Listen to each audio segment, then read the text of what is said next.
The Most High has multiple purpose for a trial and tribulation.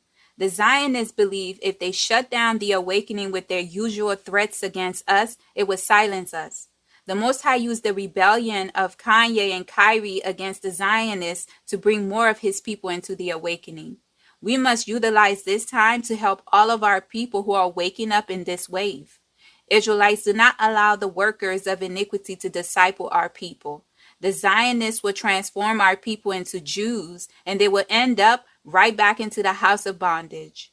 Regardless of them censoring our voices to increase theirs, the Most High will send a remnant whose names are written in the book to find his anointed teachers to help them on their journey.